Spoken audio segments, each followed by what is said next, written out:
Getting through Warlords Ruin solo, or even completing it without a single death, can be a challenge. Certainly in the harder half of dungeons released so far.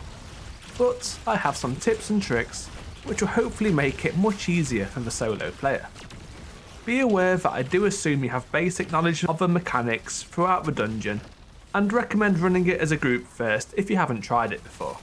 So we're going to start at the end of the dungeon, because we just don't need a logical order. And so this first tip will be for the Chimera, and is about dealing damage, or more importantly, where to deal damage from. As soon as the boss's shield is removed, another wave of enemies will spawn in, and while you're focused on getting boss damage in, this is where you're more likely to be killed. So while you are in the final few seconds before damage, position yourself on the next platform, where the enemies will not have line of sight on you.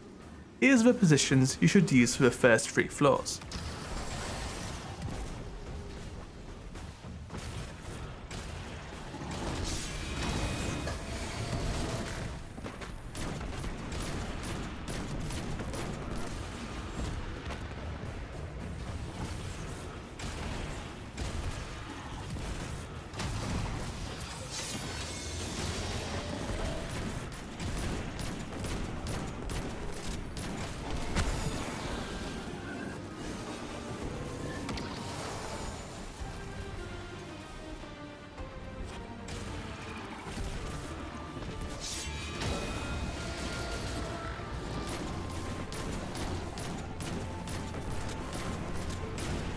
On the final floor, there is no safe spot as such, but you can jump down to previous platforms to collect ammo or regenerate health. There's no time limit here. As for dealing damage, I highly recommend Dragon's Breath with a fusion rifle to swap to while it recharges. Next up, the traversal sections. One of the worst ways to lose a flawless run is to a dodgy jump. The sections between encounters 2 and 3 has grapple points, which would be quite smart to utilise. But a strand grapple should be used in all platforming sections. This, alongside an eager edged sword, can save you from certain death in a lot of platforming situations. And this dungeon is absolutely full of them, especially that room with that giant taken orb. You can grapple onto one of the rotating rocks, but this probably isn't worth the risk. As for the Locus of Wailing grief, my best tip is understanding the mobs in this encounter. How to deal with them effectively, which ones respawn and which ones don't. First up, these Taken Minotaurs. They will spawn in with the Taken Acolytes at the start of each phase, but unlike the Acolytes, will not respawn when killed, until after a boss DPS cycle. So you can prioritise these before going through any other mechanics.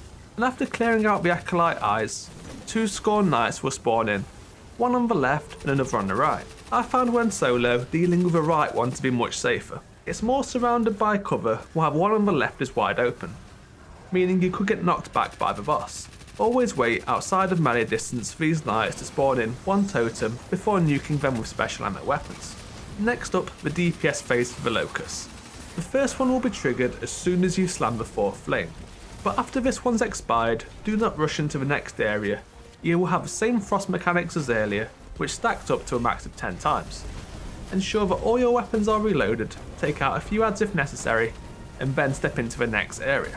If you do so too early, when you are not prepared for damage, you'll be eating away at the time you have available to damage a boss, and this can also lead to a death if you are too overwhelmed with adds.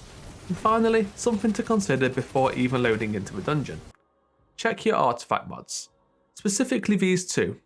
From Whence You Came, which gives a flat 5% damage increase to both Scorn and Taken, and Solo Operative, a flat 15% damage boost when solo. It's also worth double checking you have the correct surges and other support mods during this time too. Save a loadout for each encounter if they do differ, so you won't make any mistakes in regards to setups during a dungeon run. So that's the lot. I'm sure with enough perseverance you can get this dungeon done. It's really worth it. Thank you for watching.